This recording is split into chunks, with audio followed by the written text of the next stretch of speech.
This episode of Geek-Men and the Masters of the Thunder Nerds is brought to you by our sponsors, Super 7, Nerd Gear, SWA Sabers, and the Madness Entertainment Group. How's it going, everybody? Welcome to Yo. another ADHD Theater. All right. What's up, everybody? Hey, yo! What's happening, Captain? How was y'all's day, man? It was good. It was a day, huh? How about you? Pretty good, pretty good. Hey, y'all. It's Friday, the eagle flew, so that's always good. Howdy to my mom in the chat here. Howdy, Mom. Yeah. I don't know. Let's see. I went to doctor's appointments and then that's pretty much it. Yeah. Cool. What about you guys? I had work, then have to take care of my mom and after work, and then come back home. It's like every other day. Yeah.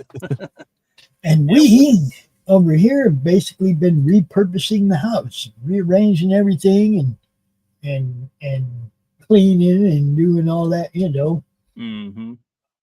I'm gonna be rearranging the whole bottom level of the house. Right? It's gonna be fun. Mm-hmm. Fun. Out with the old, in with the new. You just dust off your hands and move on, right? Yeah. Well, and this is part of the mindset that I've been trying to get him to use. It's like, what are you going to do next? Okay, what's next?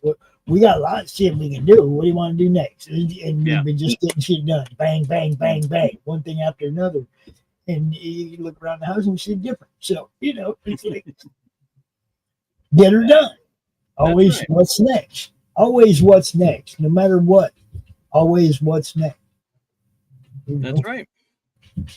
That's definitely something that I've taken to with, the podcast even. Pop saying hi. Yeah, so, it's like, okay, cool. You interviewed Larry Kenny. Cool. What's next? Yeah. Right? That was most definitely a highlight of my life. Along with, I would put it up there with my kids being born and getting married and all that good stuff. Wow. You see, that's what I'm talking about. Those things in life that I've had a ton of those moments, like way more than I probably deserve. Howdy, Ryan. But I've had a ton of those moments where I look back and went, "Damn, I don't even know how I got lucky enough to even be there." You know what I mean? And it's happened so many times, man. Ryan, what's up? What's up, Ryan? Hey yo, hey yo, hey yo. Oh God. Survey says one more for the bad guys. One more for the bad guys. Yeah. Ryan is not doing a show tonight. Everybody give him a hard time right now for not doing a show tonight. Go ahead. Yeah, what the hell, Ryan? Jeez. Good grief. Don't do anything else. Grief. Sit around all day and do nothing and then just don't even do a show. That's fine. Fine. Whatever. On earth. He's got time to pop into the chat, but he ain't got time to do a show, right? Right. Hey, yeah, Join us right now, Ryan, if you want to, because we are going to be talking about The Last Samurai, Memoirs of a Geisha. So, Ryan, if he's you got the link. He's got a link in there. Come hang out. Wants to come join. It's all good. God. Yeah, put some clothes on first this time, Ryan. Jeez. Okay. How about I started a show? It's a show that I've been wanting to get to and has been on my list from the get-go. I remember talking about it on this very podcast several weeks ago when it first dropped on Netflix, and that is Last Samurai Standing. I finally got around to watching the first episode, and next thing I know, I was 3 episodes deep, and I want to keep going. I was sad that I had to put the controller away, the remote away, and okay, this is gonna sound awful, but I was upset because I had to put away the remote control for the TV and sit down with my girls, and I mean that in the best way. I was upset because it's like, ooh, this is a really good show. I want to keep watching, but I put it away so that way I could hang out with my girls before I jumped on the podcast, which is always the delight of my life. So we watched Just Add Magic. It's a show on Amazon, and I think my mom has watched it already, so I think she liked it. So yeah, it's not too bad. We're six or so episodes deep. It's just a cute little fun show. And Ryan in the chat saying Netflix now owns WB. Thoughts? Okay. I am sincerely hoping it's very good for Netflix. They're gonna be able to have a lot more streaming content. It's just a matter of I think it's a good thing overall, especially for Netflix, because Netflix has been saying that they want more, and they pretty much have everything you could possibly want with WB. And I'm still hoping that. But what are we going to call it? Net Hobo Brothers? What? I don't know. What are we going to call it? It's still going to be Netflix, I'm sure. I doubt they'll rebrand. No. They got to read. It's got to be Warner Flicks something or you know. Well, okay. So they've been on HBO for a while, pretty much exclusive to HBO for the most part, and so yeah, I think that's the funny question right there. Who's going to make the call on that? Is it going to be Snyderverse forever? Well, okay, so from what I've seen, they like detailed the map out. I saw on someone's post.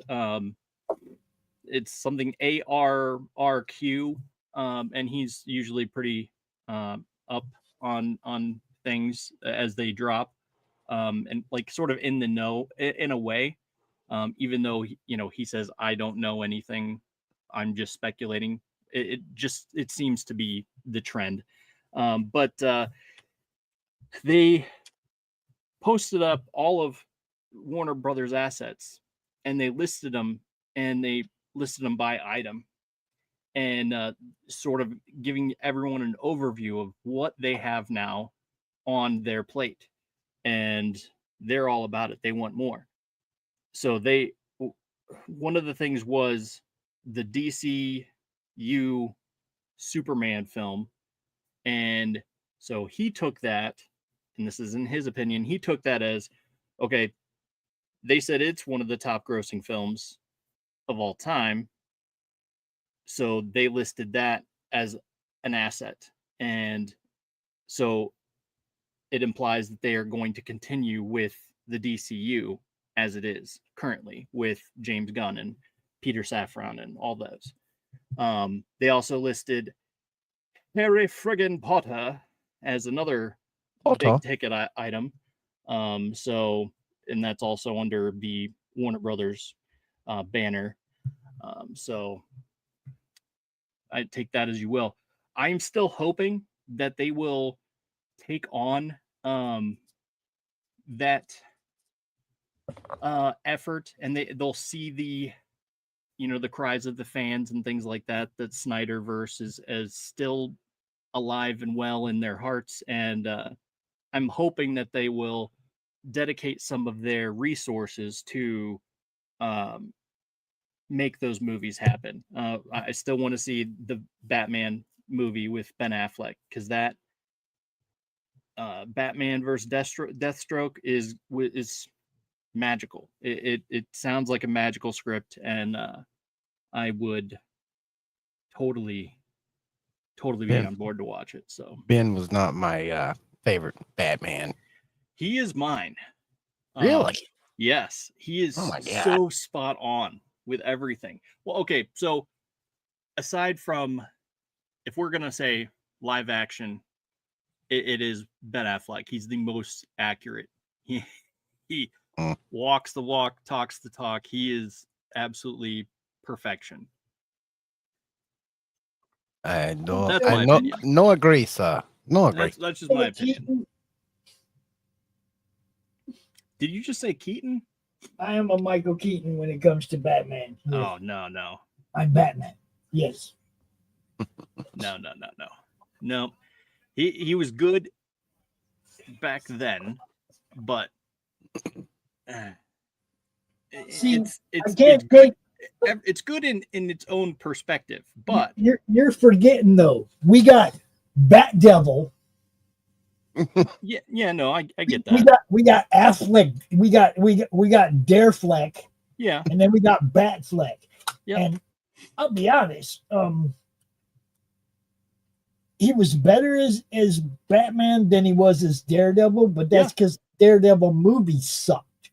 Yeah, it wasn't that great, and I know you have very opinionated opinions on Elektra, because she really was butchered when it comes to comic book accuracy. But that was at the time, At the time, and he was part of that, and that's why I can't get behind him as another superhero. Who's he gonna ruin next? Batgirl? Well, he did sort of in a way, but see, so here you go. Even Keaton. I know that there are people that are diehard Keaton fans, but also my first opinionated opinions. So my daddy always said opinions is like buttholes. Everybody's got one. About as useful as some having stink one right more here. than others, and some stink more than others. Yeah. Make Murder at 1600 as WB Netflix movie. I'm not sure what that's in reference to. What can I do for you, Rock? Rocky has opinionated opinions too. Exactly. Who's the best Batman? No. Who's the best Batman, Rock?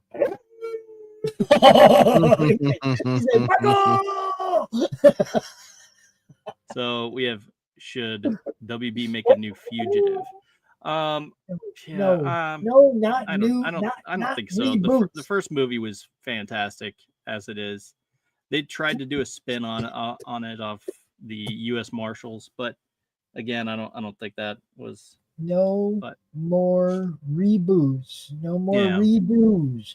If they can't come up with a good story, a good plot line to carry the story on, let it die.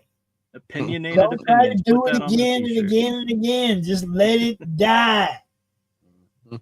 Yeah, no, I get you. I get no remakes or reboots, and I'm very much in favor of that. For the last 30 years, that's pretty much been it.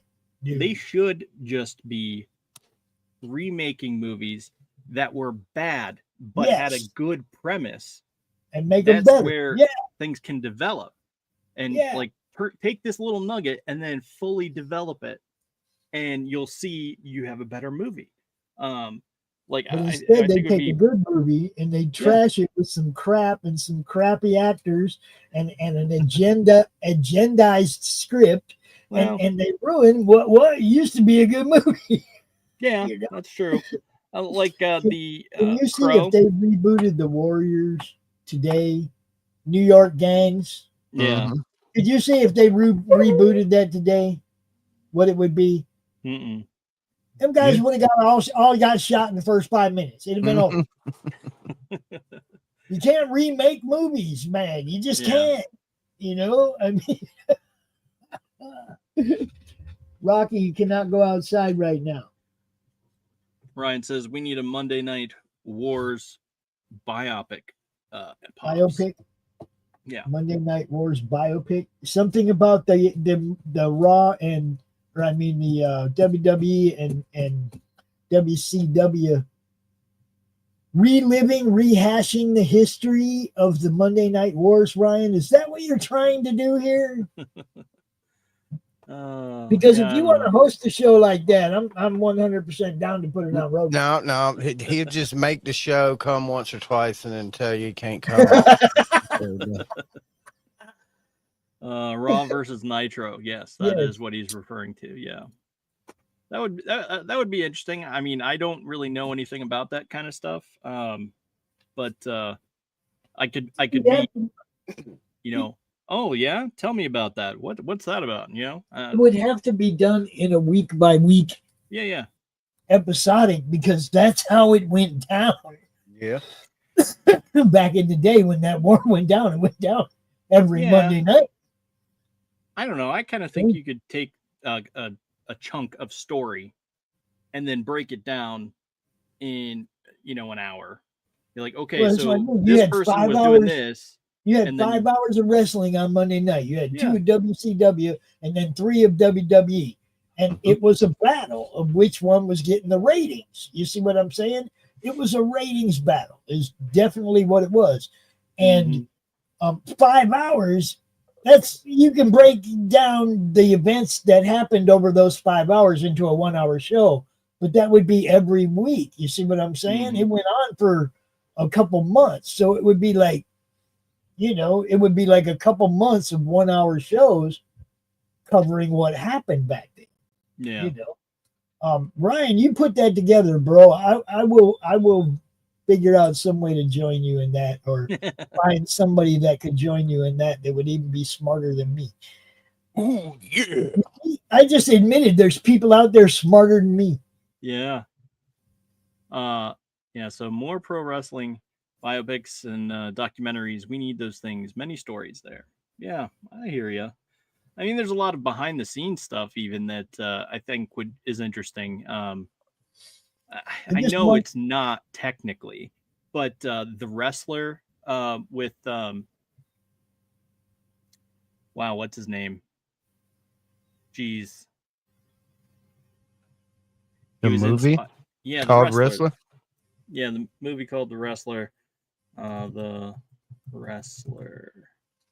Didn't that have that is what is his name? Mickey Rourke. That's right. Mickey Rourke. That's Mickey Rourke. That's what I'm looking for. So that was interesting. A movie, because it sort of showed a little bit behind the scenes as sort of like what is in his head, going through his head and whatnot. I know that's not technically accurate 100% of the time, but I still I watched that movie and thought it was interesting. And yes, rest in peace. Sing song is Kerry Tagawa. Oh, I can't talk. Tagawa. Mortal Kombat, 1995 movie. Your soul is mine. Yes, he was in so many movies. He was definitely a good character, and it passed too soon. I think he still had some get up in there. I don't know. I'm just talking. That's all I know. But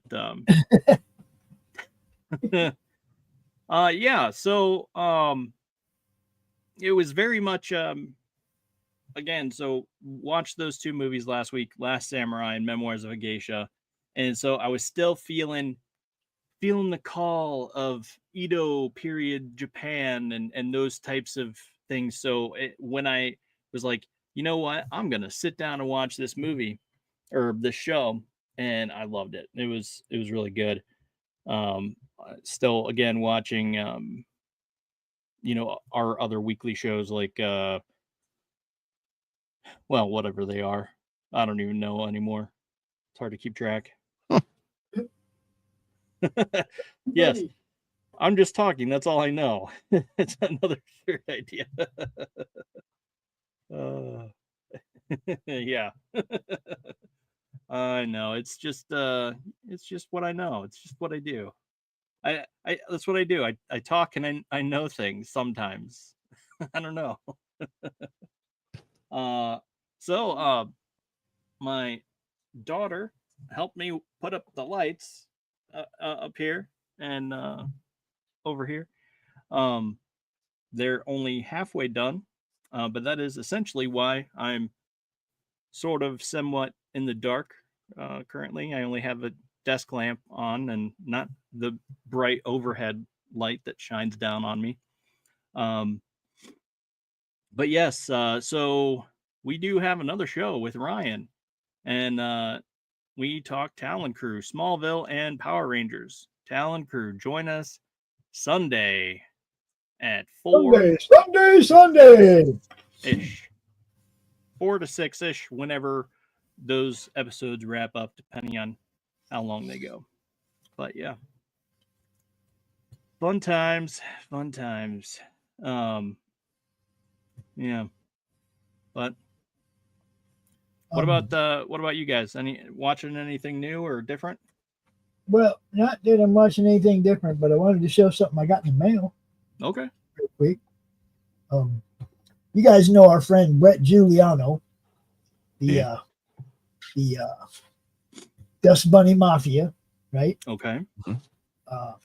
He sent me this cool thing, man. It's like, it says, let's see, it's St. Valentine's Day Massacre. And, it's like a card, right? Mm-hmm. It says Syndicate Style, which is a new merch line. A new merch line from our friend Brett over there. And he sent me a little something. He sent me the St. Valentine's Massacre poker chip. Oh, nice.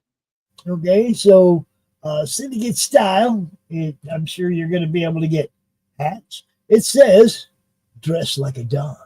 Ooh. Right? Yeah. Syndicate Style, dress like a Don. So, look, guys, Brett's cool as hell. Always sending me little stuff like this,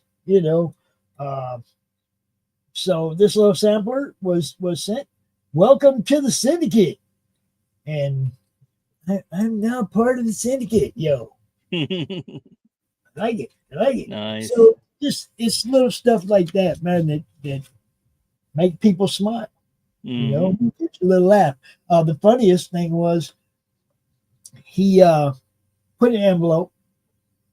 Envelope got here completely destroyed with a piece of paper taped around it that said, "We received this damaged," and it's like my mail lady. She like tapes the paper around it so nothing would fall out, and she, and she's like, "Sorry, we received this damage," and she just let me know she didn't buck it up, right? Yeah.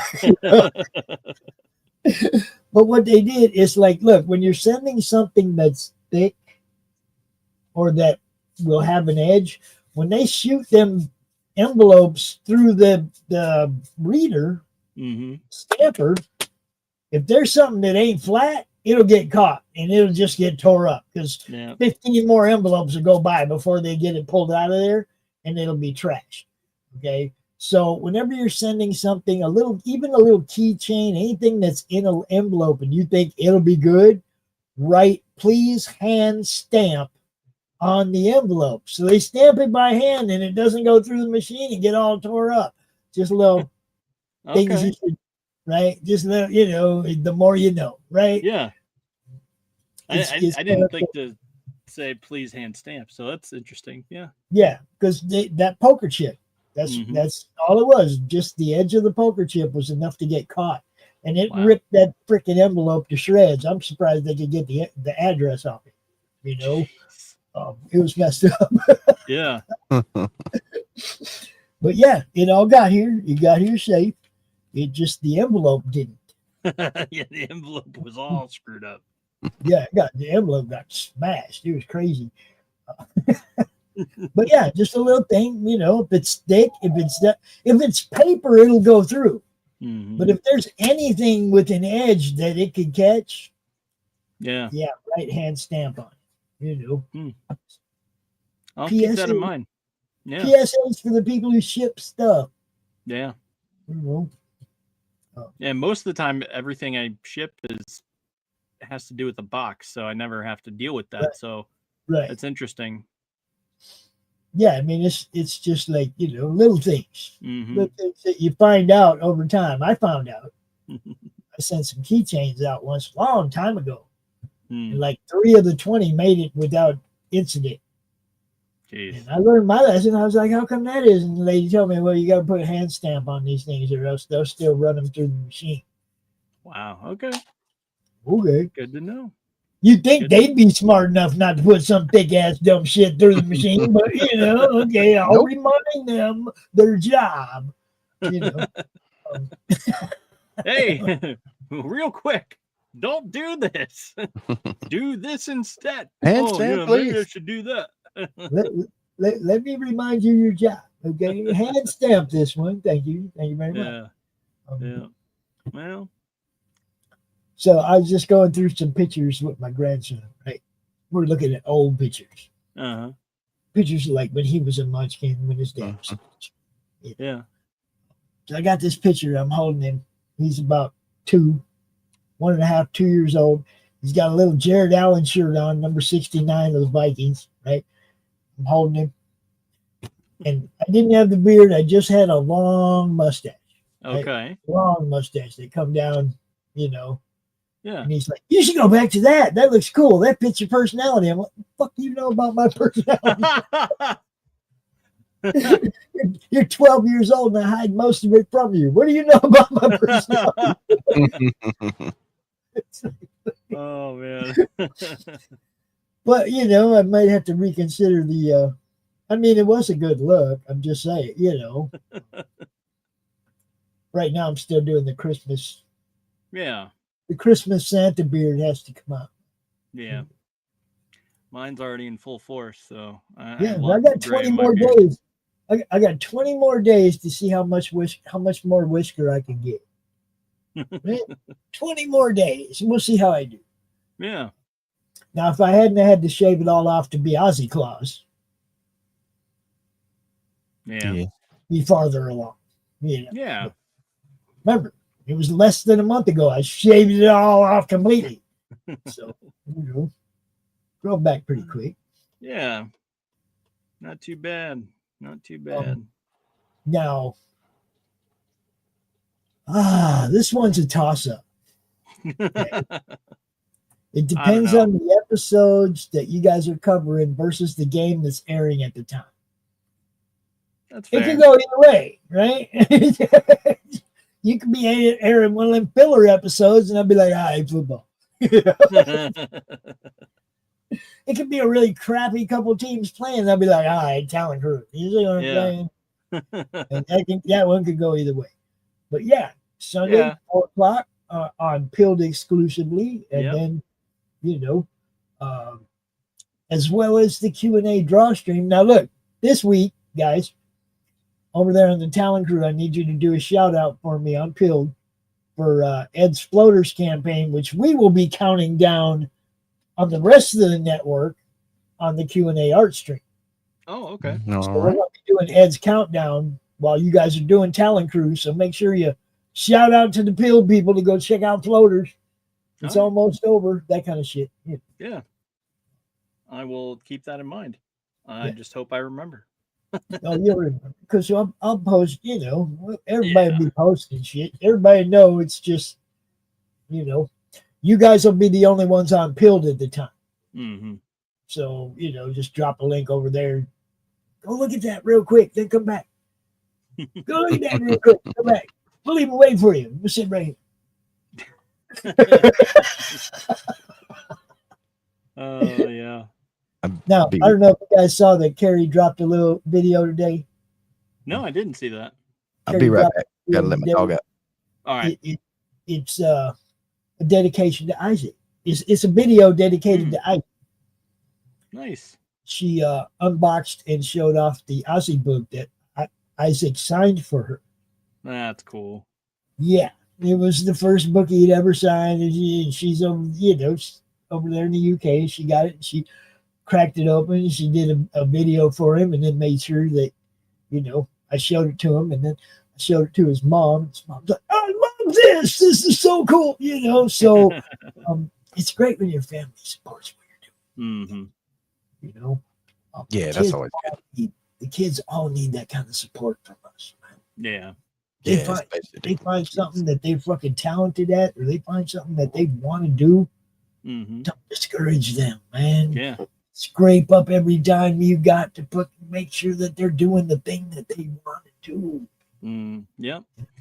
That's exactly why I even shouted out my daughter's my girl's YouTube this week, because they actually sit down and play with their little figures, their dolls, their Barbie dolls, and they act out little stories and dream up this thing. It's unlike anything I've ever seen before. Because I mean, there are people that display figures and stuff. I know that's what most adults do. They'll display figures, but they don't sit down and play with them like they do. And it's pretty rare for kids these days. Most of them have tablets. So, I mean, they're video games stories do that all for them. Yeah. And so I get so tickled every time they actually are engaging and they're like, oh yeah, I want to do this, I want to do that, and that's why, like, I encourage any time that my daughters want to sit down and design something for me for like video content and stuff like that. She's like, sure, let's do it. It's great. That's awesome. Did you guys ever play, like, me and my little brother had tons of army men, right? Little plastic green army guys, right? Yeah. We'd set up on opposite sides of the room with cover, and our guys are hiding behind the cover. And if their gun is not actually out where the guy could be shooting at somebody on the other side, it don't count, right? Every army guy has to be in some way vulnerable, right? Their barrel of their gun has to be out of the cover. Okay. The rest of them can be hiding behind something, but if they want to consider themselves a combatant and able to shoot, the barrel of their gun has to be clear, right? Yeah. So then you get a bag of rubber bands. Okay. You sit behind your army and you say, okay, this guy's shooting at that guy. Bang! And you shoot a rubber band at him, right? And you do this until one army's wiped out. Yeah. Dude, we could do this for hours and have fun shooting each other's guys. I got that what you thought. Bam, bam, right? And it was fun. Mm-hmm. I mean, creative. You just cheap ass army men and some rubber bands, guys. Yeah. Occupied for hours. Kids would still do that if somebody put it in front of them in that way. Mm-hmm. But instead, they got a tablet where they can shoot that guy, and this guy can shoot that guy, and this guy can shoot that guy. It's all done for them. Mm-hmm.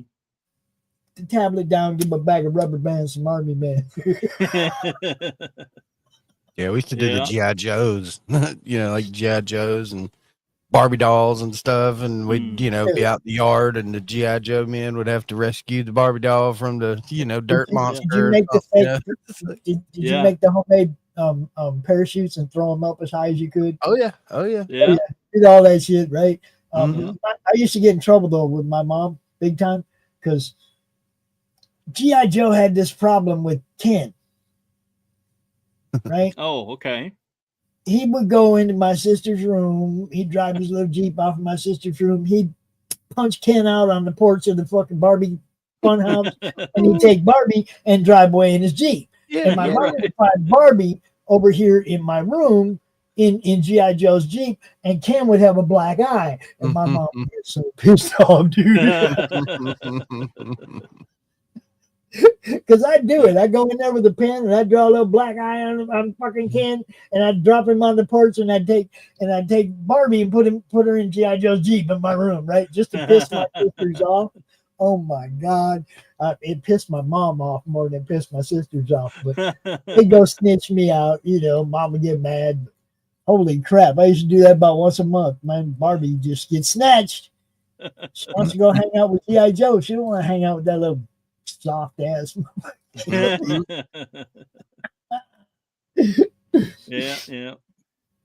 Come on. I remember those days.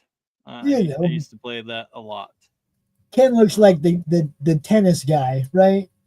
The guy who plays tennis, Totally. G.I. Joe, the stupid jerk that plays tennis with his little thing wrapped around him, and he's just like, oh, Jeeps, let's do this. It's just like, that's the guy I'm talking about right there. Yeah.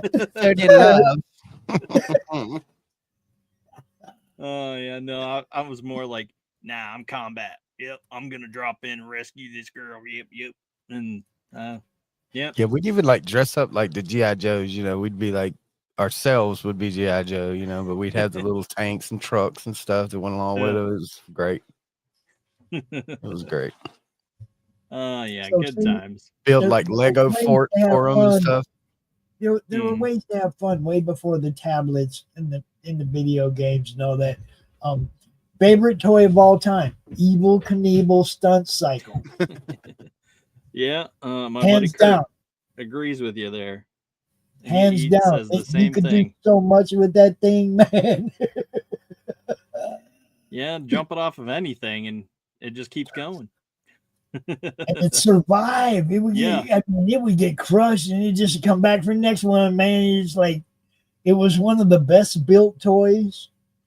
Okay. I mean, you'd have to be if you're putting Evel Knievel's name on it for sure. it was such a great toy, man.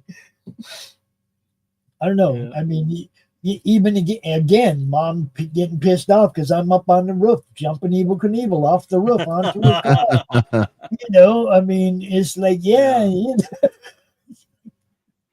Knievel has to do a practical joke or a practical trick, all right? He goes off the roof, onto the car, off the car, into the street, and then hits the ramp that puts him in the neighbor's yard. Yep. Yeah. You know? Yeah. It's what has to be done, clearly. And the neighbors thought it was funny. Mom didn't, but the neighbors did. Well, the neighbor wasn't a whole 78 station wagon. It wasn't like we were hurting the roof of it. Well, yeah, I mean, I imagine you being up on the roof would probably, that pissed her off too. Yeah. Off, so. There were layers to it. Yeah, I know. My kids threw stuff out the window, and it's just like, first of all, you had the window open. You're not supposed to have the window open ever. That's funny. Not to mention you put up a screen and then we're tossing things out. That's another huge no-no. You can fall out. It's like, good grief. And then to find out they were reaching out and picking up sticks and stuff and using it for their like dolls and to make firewood and stuff. They were picking up little sticks and stuff and bringing it back in the house. It's just like, no. Did the squirrels come in and play too? I know, right? That would be my girls. She'd be like, "Oh, come here, little squirrely squirrel." It's just like, nope, come on in. Don't do that. Oh man. Yeah, I remember. Let's talk about these movies, huh? Okay. I was gonna say one time I went in my daughter's room and I was putting her clothes up, and I opened one of the drawers and it was completely slapped full of acorns. She had done collected acorns slowly but surely and piled them all in the drawer. She had her collection going. I was like, what the hell is this? She's like, I got a huge collection of acorns. I was like, not in the house. You could have kept them. I'll get you a bucket. Yeah, you got a squirrel's dinner up in here. That's what I told my kids. For a squirrel, what are you doing? That's what I told my kids. And it's like all the squirrels in our yard are going to go hungry this winter because you brought all the acorns in. Take them back outside and dump them somewhere. Throw them around the yard. That way they have to hunt to find them still. Good grief. My son just about has all these chipmunks around this house trained to take shit out of his hand. Man, good. Dang, that's pretty neat. Sticks a handful of seeds and shit out the back door, and just keeps it down there. Just hope they come up, man. They come up. They ain't quite getting it yet, but it's like they're starting to trust him because it's like 2 winters in a row now. Right before the snow came, he's out here helping give them some variety to their menu. Some extra sunflower seeds and stuff like that they don't find out there. Yeah, the only thing I really remember helping my dad do was to make peanut butter and jelly out of them. And that was, figuratively because their guts would be all over the tree. As that's the jelly? So, yeah. Squirrel jelly or chipmunk jelly? What kind of jelly are we talking? Either one would be fine. He's lost. 77 people have read the preview of the Night Slayers on Global Comic. There you go. There you go. No, don't just read the preview, then go buy the book. You see? Yep. Yes, sir. Yes, sir. That's how we do it. Yeah. The Night Slayers does sound really fun. I can only join you for the first movie because I only saw like the last 5 minutes of the second movie. Yeah. All right. So let's talk about The Last Samurai. And Last Samurai is, basically about the end of the samurai, essentially. Again, it's not Tom Cruise that's the Last Samurai. That he's not the Last Samurai. It's the dude next to him. That's the Last Samurai. Yeah. But that's besides the point. I know a lot of people were upset about that. And they're like, okay, it's not. Just like the same way people got mad about Matt Damon being in the Great Wall of China or whatever. I'm trying to figure out why anybody would think a white dude would be the last samurai anymore. I know. It is what it is. That would be like the last wannabe samurai. The wannarai. Yeah. All right, but so the Last Samurai is Captain Nathan Algren, who's Tom Cruise, is an American military hired officer by the Emperor of Japan to train his country's army in the first art of modern warfare. The government attempts to eradicate the ancient samurai warrior class in preparation for a more westernized and trade-friendly policies. Algren finds himself unexpectedly affected by his encounters with the samurai, which places him at the center of a struggle between two eras and two worlds. And I am surprised that, let's see, Rotten Tomatoes gave this a 65%, but IMDb and Prime Video both are a 7.8 out of 10. And it won an award for AFI Movie of the Year. Let's see, it won award for Best Costume. Let's see, what is this award? National Board Review Award for Best Director. Okay, Best Director. Satellite Award for Best Film Editing, and a few other things like that. But I'll tell you my experience with it. My experience, and my mom dropped me and my buddy Jason off, and we were supposed to go in to watch the movie, and we got our tickets, went in, sat down, and then the screen went dark, and all of a sudden I was transported, like my very essence, to this world. And it felt like I was essentially Tom Cruise in that moment, living out that lifestyle. And it just became so enamored with it that I just absolutely fell in love. And my buddy Jason was the same way too. When the credits rolled, we still sat there stunned silence. We were just like, whoa, man. So taken back. Like, it was such an amazing movie. And we both looked at each other and we were like, whoa, that was crazy. And we looked at my phone, and my phone had been blown up. My mom had been calling and trying to get me to see her messages, but my phone, I didn't even know it was ringing. It was in my pocket, but I didn't even know it was ringing. And so we, walk out of the movie theater, and she's there ready to pick us up, and we get in, and we just couldn't stop talking about it. We even went home and looked up stuff on the internet. It was such an amazing movie. It was this is one of my all-time favorite movies. I'm just going to say it right now. It is what I classify. It is on my list of top time 5 stars favorite masterpiece, divine encounter, and that is the exact words that I would use to describe this movie. It just, everything about this movie, I was so fascinated by all of it. Like, it's like, man, I want to.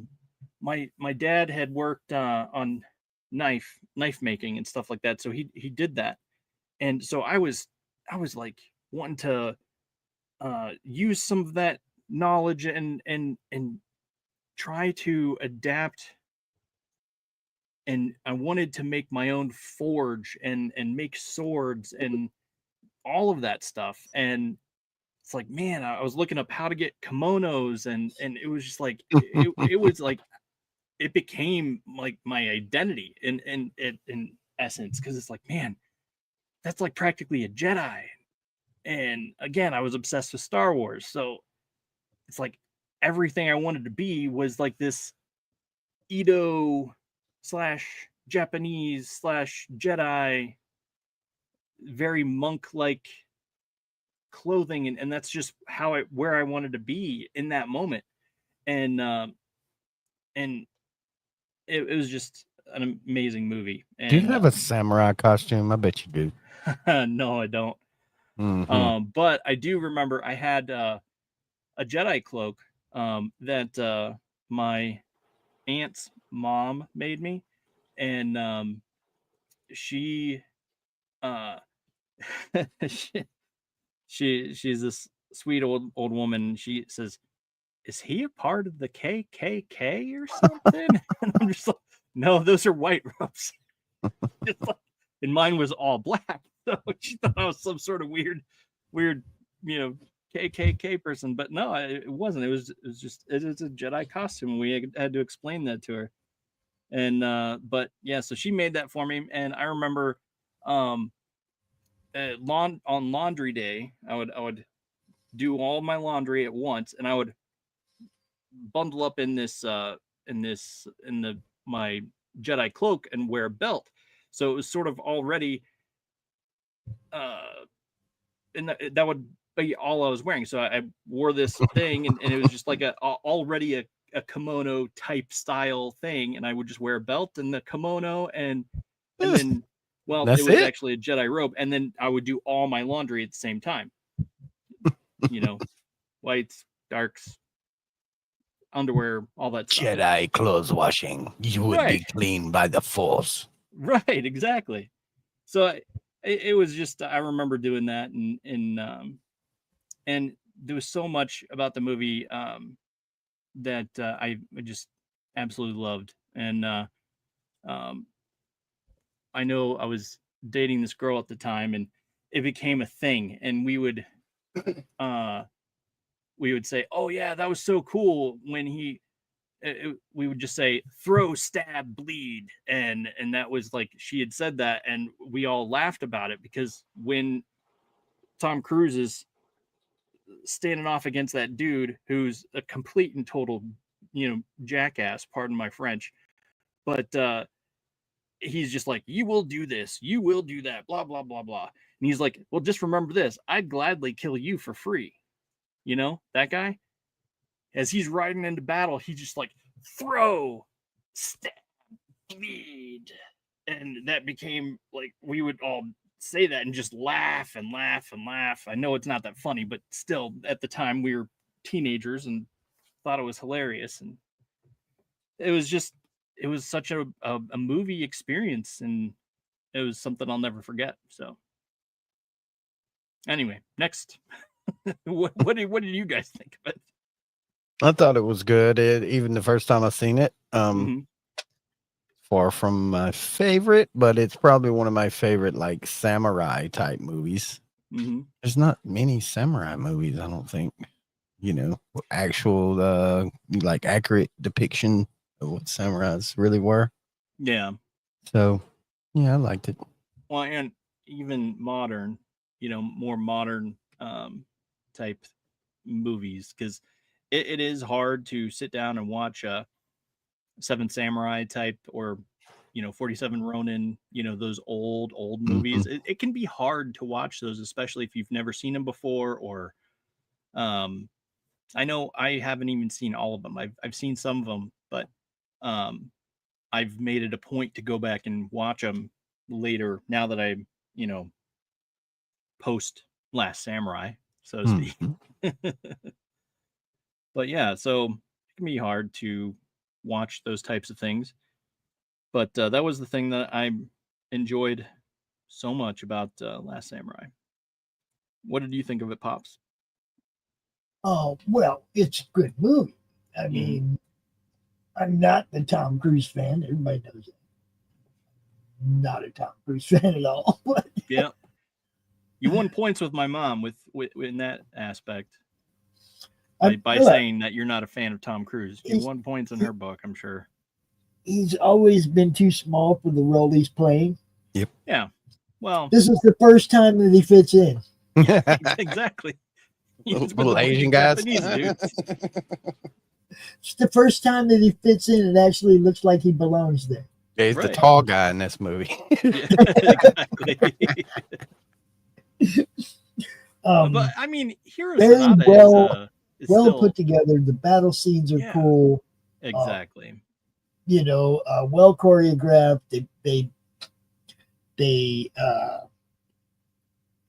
used the strategy in the battles that he was supposed to be famous for when they brought him there in the first place, right? They actually showed dude has the expertise and whatnot.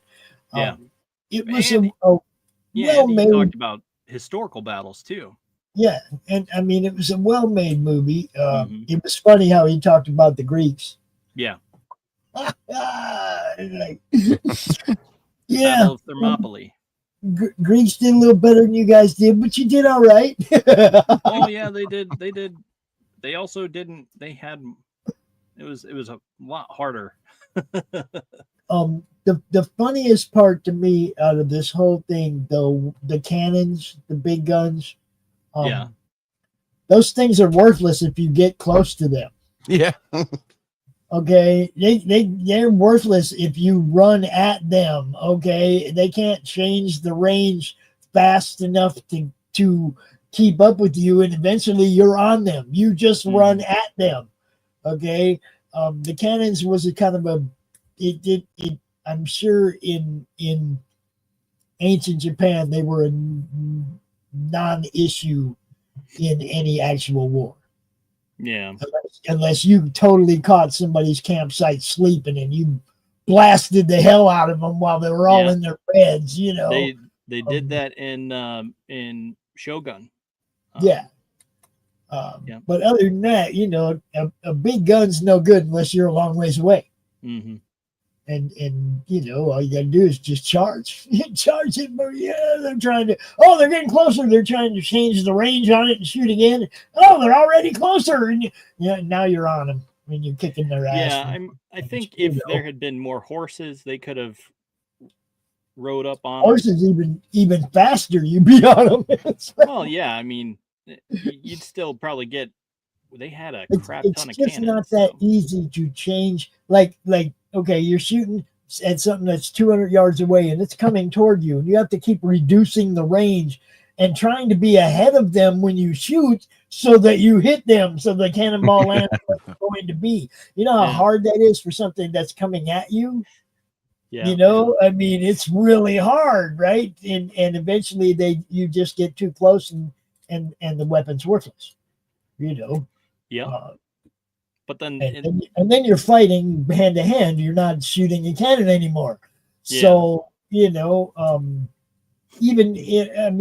the Civil War days, it was great when you caught them sleeping on the other side of the river or something. But if they could come at you, you just had that big mess in the middle of the battlefield. Mm-hmm. Yeah. I mean, I think that's part of like howitzers, so. Yeah, that's part of the samurai lore too. They were like super stealthy and invisible, and when you seen them, it was too late type of thing. Yeah. There's like they were real scary because they wore the like the demon mask and stuff. Yeah. So when you seen them, it almost looked like a demon, and they come out just head right off with those super sharp swords. Yeah. Cool parts of the plot. Okay, I liked that the dude running shit put him in the house of the dude he killed. Yeah. Taking care of the family, which is exactly what the samurai is supposed to do. Okay, even though dude wasn't a samurai, you kill a samurai, you're supposed to be responsible for that guy's children now. Yeah. I mean, in the true honor of Bushido, so to them it was natural, right? And the kid, he's like, the kid's mad at me for killing his dad. No, the kid just don't want to lose you too. Right. Because he's taking you as that father figure, because you were a badass and you took out his dad, and he knows his dad was a badass. Yeah. So if you took his dad out, he's like, all 100% respect. Yeah, I mean, plus he was learning the language at that point, and it sort of become accustomed to, and just like the whole thing, like it with Taka, she was saying this isn't the Japanese way, and he's like, I'm not Japanese. Yeah. And so then he helped her with her chores and bringing the load of snow in and to cook his fire and stuff. So, and I mean, it was good. I thought that they wrote the story. Yes. When they went off topic, they still stayed true to the era, within the realm time. Of exactly the time and the armor and everything, the era pieces, the prop pieces and everything were all it was just well done. Okay, it's a really well done movie. My favorite? No, it's got Tom Cruise. I can look past that because of how amazing it is. I can't look past it. Yeah. Okay. You have to. To be a 5, everything has to be perfect. Who would have done it? Who would have done it better? Who would have done it for you though? Yeah. Well, geez, Clint Eastwood. No, definitely not. I can't picture Clint Eastwood in that role. I mean, not a lot of people, because he fit the part. Like you say, he was small, he fit the part. Maybe Hugh might have been able to pull that off. Hugh Jackman? Yeah. Hugh Grant? He might have been able to pull that movie off. Not too many people. I believe in Hugh. I believe in Hugh Jackman. I think he can do pretty much anything he wants to do at this point. I think he'd have probably been able to pull that off. But he's super tall. Val Kilmer at that time. He probably could have at that time. Yeah. Yeah. But I mean, we're talking about people that are true method actors. Yeah. That crawl into the part. Val was a guy that would crawl into the part, when he played Morrison, the Doors movie, when he played Doc Holliday, it's like, dude lived that guy for the whole time they were filming that movie, not just when he was on set. Yeah. Kind of like when I ran around the Kanazazi all day. Yeah. Okay. Yeah. Do you think he did that for Batman? Because that's just one thing I don't think he would have done for Batman, though. I don't know that. See, but Batman's personality is supposed to be so stone cold. He's supposed to be such a hardened, fucking parents died, Yeah. He's not supposed to have emotion, so it's kind of hard to do any more than that. Bruce Wayne wasn't depicted enough in the comics. No, and forever he was not. Yeah, for anybody to ever really put a solid Bruce Wayne together.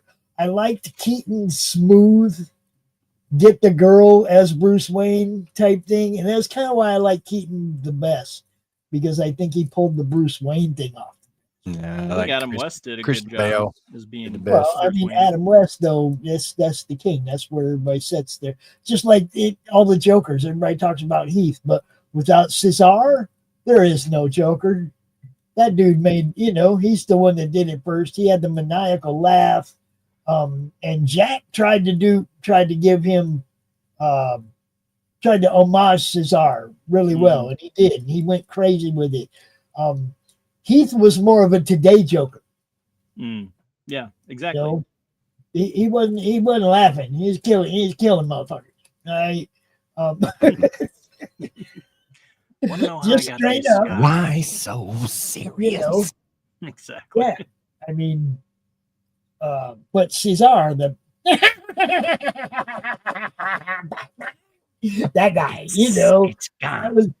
That's where it began, right? You see the DM I sent you, Dustin, on that one Batman movie? That's like Adam West and the original Batman, Robin, and all the original characters go back and do a reboot movie. It's not a reboot; it's like a whole new story. It's freaking hilarious, dude. It really is. That's the one with the shark repellent and all that shit. It's funny. Golly, it's all the original actors, but they're all old as shit, and they're still trying to do their own. It's funny, man. I'm telling you, it's hilarious. It's literally the original. I will give it a 4 1/4. All right. It's losing a half for Tom, and 1/4 point for letting the cannons do too much damage. Okay, that's fair. And it could have been a 4.5 if it would have only had boobs. So no boobs, gets a 3.5. Yeah, I honestly I thought we were gonna get some, I did especially too. when she started taking his clothes off. But it is what it is. Yeah, it was implied. It was just implied boobs. All we got was moobs. It was implied. You guys know she gave them up, but she wasn't showing you. Yeah, and that's fine. I'm fine with that because it was at that point I was only I was not of age yet, so I wasn't 18 or 17, which I think is required for. No, I wasn't. R. Yeah, for R. So yeah. So that meant it was PG-13, which meant I got to see it. So that's why it's still good. When all that violence, it was still 13. Exactly. You hard to believe. Taka is so beautiful for sure. I totally agree. Yeah. So there's me, and the rest of the show I can't really help you guys with because. So let's get Ghosty's opinion. What's your rating on it? 3.5. 3.5. Okay. Would have been to 4.5 with some knockers, but no knockers. How's it going? See, look, for Ghosty, everything starts at a 4, and it either goes up or down. Correct. See? That's fair. For me, everything starts at a 0, and it can only go up. Yeah, it can only go up. I look at the good things and I add points for good things. Even super cheesy movies to me are at least entertaining. So you're gonna start at a 3, but let's see what you do from there. Yeah, I get starting that. At 0. They got to give me a plot. Then we get a couple points on the plot, and then we go from there. Holy plot holes, Batman. Yeah, I mean, if I'm looking for something to do 10 minutes into the movie, they didn't get me. That's right, TGIF. Good to see you, Q. Q will be out here on Sunday while Dustin is doing the Talon Crew. That's Q&A will be doing the countdown for the Floaters campaign for Ed Davis. You guys know Ed. He does First Impressions and Saturday morning comic talk on the network. So keep an eye out for that. Yeah. And I'm going to get out of here and let you guys discuss the second movie. Because all right. Anything I do now would just be a distraction. Fair enough. All right. It's good to see you guys. I will see y'all later. Peace, everybody. Have a great night. See you, Pop. Yeah. So, all right, let's get into. Let's do this. We'll do this. It came out in 2005, and no, I Yeah, didn't want that. this one was never. I'd actually never even heard of it, so it was never on my radar. It fit with the samurai movie though. It definitely fit. It didn't have the same actor. Like the Last Samurai was the love the I don't know what you call it, suitor Didana. Yeah. The final Donna. What did they call him? The commissioner, the counselor, or something the counselor, like or something like that. Yeah. Yeah, I forget exactly. Oh, the chairman. The chairman. That's chairman. right. Duh. Yeah. So yeah, we had a similar actor, which was totally random happenstance. I had not planned that, but totally cool how that happens too, man. Yeah. So that was fun. And that happened like probably 3 or 4 weeks in a row. Oh yeah, for sure. Or like I did not plan that, but it just so happened to. Those guys were in the same movie. I mean, the same 2 movies. For sure. Totally cool. So to give us rundown synopsis, in the 1920s, 9-year-old Chio gets sold to a geisha house where she is forced into servitude, receiving nothing in return. And she was just a fisherman's daughter, so she got a lot of crap from, oh, don't touch that, you'll make my stuff smell like fish, and they'll be saying, oh, blah blah blah, and so they give her that kind of crap. And this is based on a novel, which I was not aware of, but yeah. Cool. So she's forced into servitude, nothing in return. The house's ruling hierarchy determines if she is high enough quality to service the clientele, men who visit and pay for conversation, dance, song. And after rigorous years of training, Chio becomes a Sayuri, I think, a geisha of incredible beauty and influence. Life is good for Sayuri until World War II happens and disrupts the peace. And I think they did a good job at sort of depicting that. Yes, he definitely correct. It's composed by Hans Zimmer, which is I think he's just a fantastic composer for sure. Yeah. Memoirs of a Geisha, another hot Asian ladies movie. That's right. Yes, lots of hot Asians in this one. And see, that's the thing. I mean, even Grandma was hot, man. What the heck? Whatever her name was, yeah. But I this is again another movie that as we were watching it last night, I got sucked into, and I'm like, it made me ask questions. Like, it's like, oh man, I wonder what this is. And so it left me with the same types of questions that I had after watching The Last Samurai. So it's like, okay, it made me wonder, have questions and research, and I haven't done it yet, but it is on my to-do list. So it's like, I want to know these questions. I want to know the answer to these questions, and it's intriguing. So I always find it interesting if a movie can make you ask questions outside of, well, that was impractical, or that was dumb, why did they do that?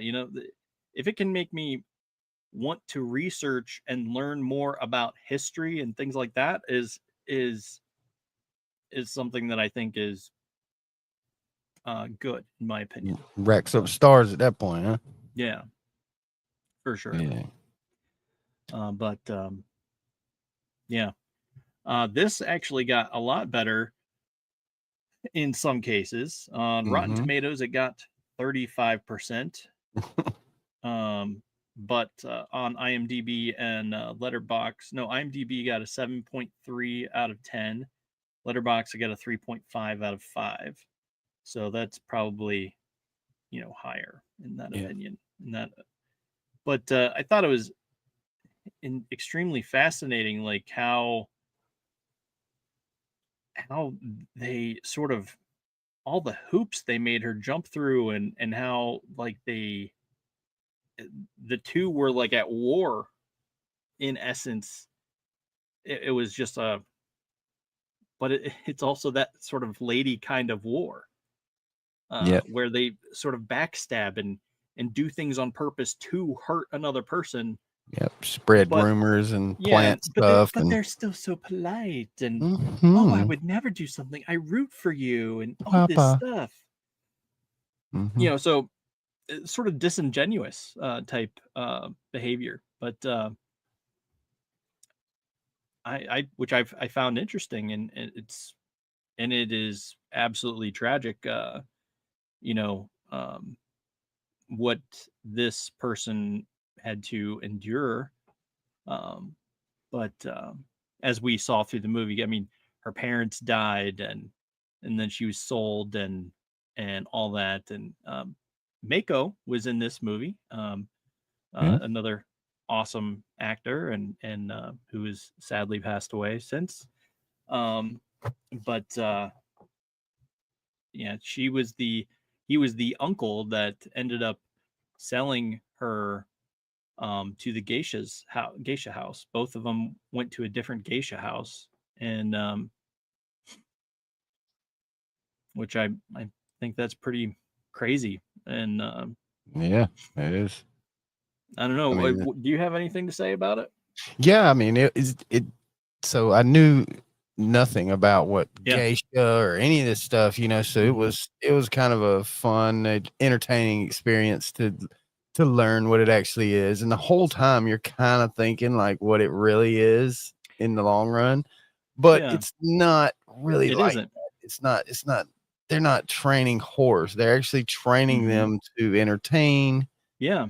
And be super fancy in all their women type ways. And then eventually get like a Dana, or Donna, or whatever they called it, which was a husband. Yeah. And it was not about finding love. It was about finding money. They wanted to marry rich and be taken care of and prim and proper the rest of their lives, and or inherit whatever house that they got sold into eventually. Right. And for the longest time in the whole movie, and I think everybody that would watch this movie would have this sinking feeling the whole time, because at the pretty close to the beginning, she's narrating, and she's like, this story probably should never even be told, and things like that. It just makes it like, okay, this is fixing to probably be sad as shit. Yeah, for sure. And it wasn't that way, and it was like the epitome of a true love story. Sort of, yeah. It was like, you suffer and suffer and suffer, and then finally you get the girl or you get the guy in the most random circumstance ever. Yeah. And it was so cool how the chairman, from the time she was a child, he basically groomed her, sort of, without grooming without her, actually grooming her. It was the most polite grooming possible. Right. He gave her all the opportunities in the world to be everything he knew that was like her lot in life at that point. So he knew that, and he was like, okay, I like this one. I think I'm gonna give her opportunities. And as he probably watched from the background and watched her grow, he was like, you know what? She gets old enough. Right. Yeah. And she did. She eventually gets old enough and goes through all the things. And ends up being the greatest one, and then gets knocked back down to humble beginnings and starts, because right at the top of her, the climax of the movie, it's just she gets knocked off her pedestal in the worst way possible with the war, just engulfing Japan, and it's just Yeah, and and how they had to climb back up from that. And her best friend / competition, once they get Mhm. older, ends up being like what we thought they were going to be. You know, she ends up being the floozy, you know, like the high paid floozy, you know, but she kept true even throughout the, you know, even though she's, I don't know, we were sitting there watching the movie thinking, oh, this is a bad idea. Don't Yep. go in there. Don't go in there. This do is going to that, be bad. you know? So, and then, but I also like how they didn't really, you don't know if he like raped her or not. You don't know. So he said he just wanted to see it. I thought we were finna get boobs too, but we didn't. Yeah, I mean, so, I mean, if you gotta get boobs, maybe that's not the best way to get them, but you know, right. Anyway. That whole thing felt so terrible to me because, okay, so she was offered a gift, and it was a fancy kimono, and it was the general too, like the commander of the army, you know, right? all this stuff. Well, yeah, he was something. He was something high up, and I mean, that was his nickname. The one she was in love with, his nickname was like the chairman, but this guy was the general, and that was like her older Geisha sister's favorite client, even though she was in love with somebody else. So yeah, you see how that worked.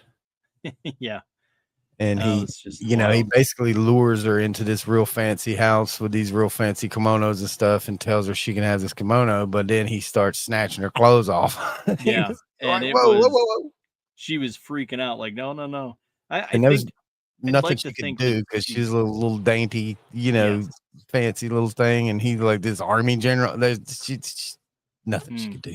Yeah, it definitely, I felt for her in that moment because I think it did a really good job at making you feel just how helpless she was in that moment. Because even if she had screamed or ran and Nobody was coming. ran out of the tent, no one was going to come looking for her. No one was going to care if he had done the absolute worst. And he would I just think deny it, and they'd all believe him, and that would be that. You know, because the women really how didn't. it was. Yeah, unless they were conniving and got money through these means, the women had no say in anything in that particular era of Japan. They had no say in what, you know. So definitely. I think she did the right thing, which was she basically just hunkered down and laid there, and dude got his look and then passed. Yeah, whatever his look might have been, but anyway. Yeah. And then who you gonna tell? You know, it's just like, and everyone was upset because people started talking and you know, because they were trying to sell her V card, and because there was very desired amongst various very people. wealthy men, Yeah, very wealthy men. They would basically pay to the highest bidder, and it was. Yep, we want the most beautiful possible virgin. That's what we want. Yeah, and we will pay half our fortune to get it. Yeah, you know, like we'll do. And there was the one lady said, I was the most sought after of in my day, and people paid, I don't know, 10,000 euros or something like that, or like however much it was. It 10 was a million crazy amount of pounds or money. something. She was like, I got out of debt. I paid off all my crap and everything else. And look at me now. I got my own thing. And like, just because I, you know, waited and took the highest bidder. So she was doing this, but this other chick, she didn't give a damn about no highest bidder. She wanted her man, the one that, you know, from the time she was a child, she loved this man. Yeah. And then now she's a grown woman and she still loves this man. She even narrates, like I said, she narrates throughout the movie, and kind of midway, she narrated, she's saying, everything I do will be for him. Like, I'm going to get that man. Yeah. Yeah. And I don't know. It left me questioning, like, okay, is that is that the end for her? Like, did she achieve that? Is that just because she also said, because again, she had mentioned that a geisha has no choice. All they have is they're basically an artist. They perform by, pouring tea, and how well they pour tea, and how well they dance and perform and sing and play guitar or what have you. And they said they are basically an artist, similar to what we would think of as an artist. And then at the end, she's saying, like, but it's not for us to love or whatever. So that made me question, like, well, is that a sign, like, yes, she got her man, or no, she wasn't? They didn't actually, go through with getting married or whatever it is that they planned on doing, or was that just she somehow managed to do it? That's what I was kind of wondering. I mean, I think inevitably she got what she wanted in the end, and so did the chairman. Yeah. And I'm assuming, I guess we're all assuming that they ended up getting married and whisk off into the sunset, and he was happy it happened that way, because it just so happened that her handler or whatever introduced her to his business partner. Yeah. And he owed the business partner his life in the war. He was all gnarled up from getting blowed up. He had a really protecting this guy from getting blowed up. And he's like, well, if he's a good dude, if he ends up with her, so be it. Yeah. But he's seen her plot a way to turn the other guy off because of what he said. Yeah. And she basically had to, get it with some other dude and try to show him, him catch her. Supposedly he's gonna catch her in the act, but she planned it. And but the friend that ends up being the floozy brings the guy that she knows she loves instead. Mm-hmm. And you would think that would turn him off even more than the supposed suitor, but it didn't. It made him happy because he knew she plotted and planned that to get out of being with the business partner to be with him. Mm-hmm. Because he knew he was too stubborn. He was not going to forgive her for that transgression, so to speak. Yep. Nope. You was with somebody else. You're not a little flower like I thought you were now. Right. But it was okay with him. He didn't mind because he's had his eye on her since she was just a little girl. And he knew that it wasn't like she went in there willingly wanting to whatever. She just got enough going on with him to try to, deter the other fella. Yeah. And she succeeded because even just hearing about it, that was it. That's all he needed. And then he was done. He was like, yes, now I don't have to fight my business partner for the girl I love. So this was the first time I had ever seen this. And I know it was similar situation for you because I had heard of it through my wife. She has a poster that I even hung up because I knew I was going to be watching it. I was determined to watch it at some point this winter. I was like, all right, well, I haven't seen this movie. I'm going to hang up the poster and I'll hopefully like it. If not, I can always change the poster. So. My daughter, she watched it when we watched it. Oh, yeah. With me, because we both came home at the same time, and she was just like, we were both exhausted.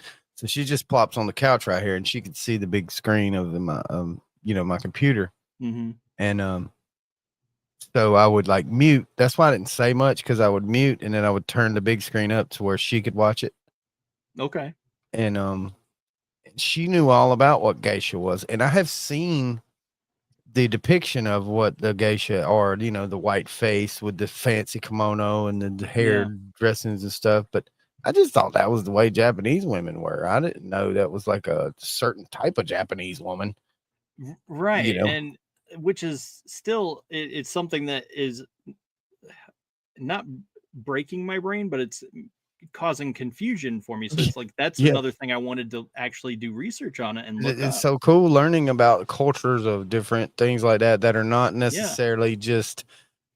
They take the worst kind of situations, like your parents are died and you just got sold into slavery, basically. But if you play the cards right, you can end up like marrying some rich dude and not have to worry about that the rest of your life. If you not know how to scraping walk by. if you can learn how to dance and flip fans around and pour tea correctly and all this stuff, and keep yourself from being a whore, then you're good, And a lot of these quote unquote suitors, I think they think that this is just like they get to choose these whores, because even some of the people would come to her and they'd be like, all right, how much? And she'd be like, how much? What do you mean how much? He's like, I want some poontang, how much? And she'd be like, if there was a price, you can't afford it, bro. Like, no, I'm not doing you. And it's that happened when they were doing the introduction to the Army generals, the U.S. Army generals and stuff like that. And he's just like, nope, if you can't afford it, nope, like, I promise you don't have enough money, period. But so it's cool learning about that. But so my daughter, she knows all about this geisha, she's got so we do a lot of thrift shopping.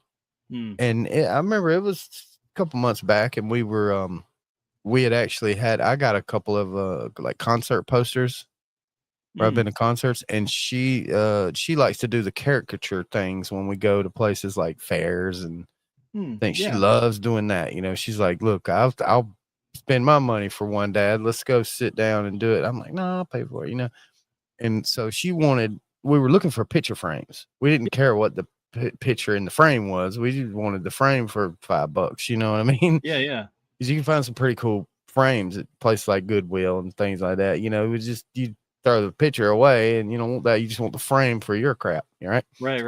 So she comes across these gold frames. It's 3 pictures and it's geishas is what it is. And it's got this Japanese writing, because she's all into like anime and drawing anime type stuff. She's fairly decent artist for 12 years old.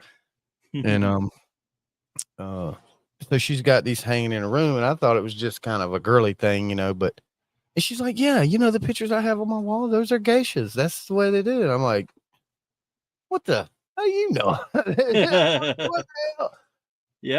So she knew all about it, and not necessarily to this depth. She didn't know it was kind of like that. She knew about all the entertainment factor and how they danced and put the makeup and fixed their hair. She didn't know about the marriage part of it and stuff like that. So it was cool for her to learning about that. And then of course it morphed into half the day maybe half the day today when we were together, because she went to school today, but half of the day part we were together, it was still like a geisha conversation.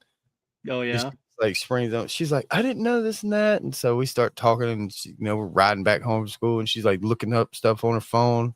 I'm like, you've been thinking about this all day, huh? She's like, yeah, I told all my friends about it and stuff.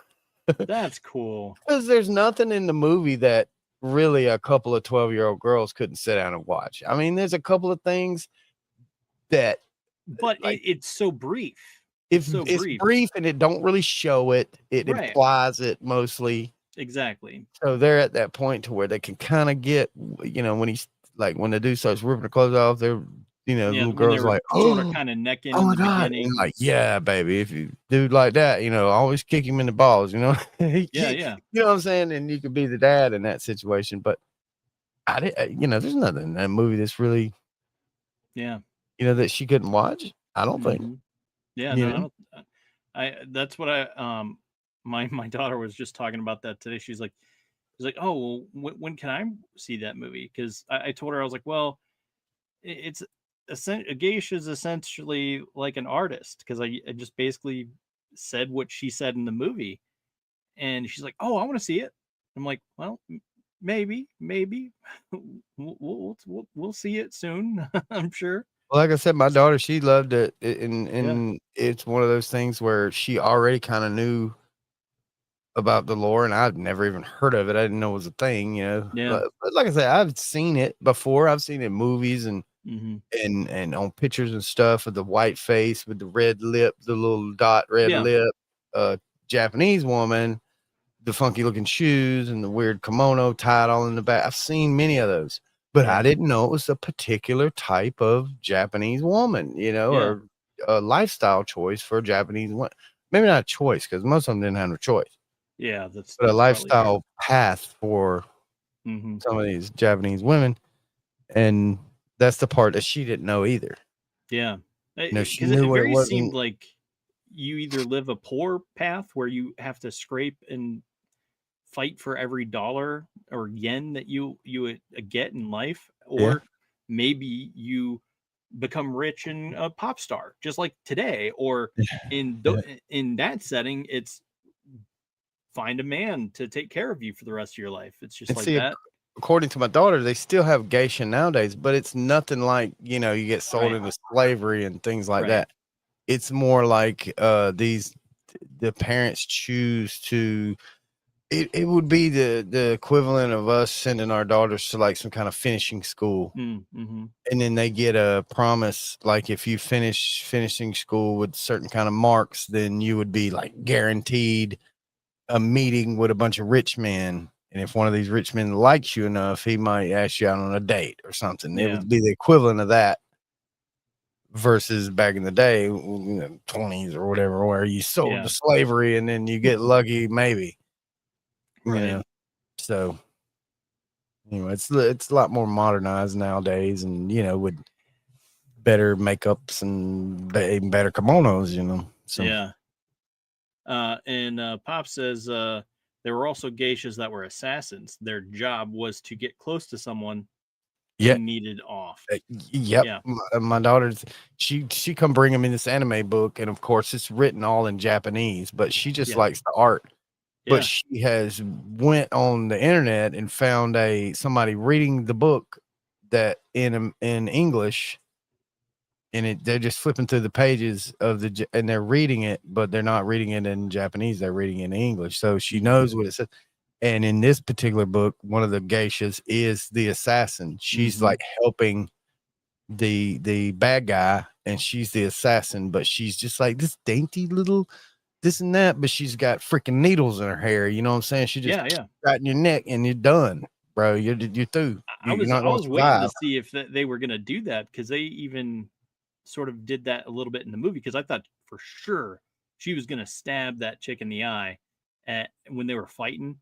And I was like, oh man, she's going to stab that chick in the eye. And that's how she's going to get, you know, taken off of her ledge that she's on, and this pedestal rather. And it's just like, man, I hope that doesn't happen. I was like, oh man. And see, my daughter was saying that that's a part that they left out, that is part of the training. You got to learn how to be like, in case somebody does try to rape you or whatever, you got skills to beat it off, because as a desired object, you know, there's crazies out there, you know, that might just wait till you walk outside and just jump you. You know what I'm saying? Yeah.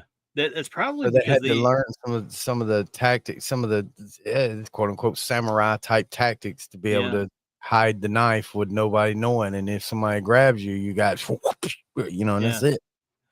Yeah, and I was gonna say, I think that might have been because her training was so accelerated. She had however many months to end up paying off her entire debt that she owed this one geisha house, and that's when she went under the wing of this other.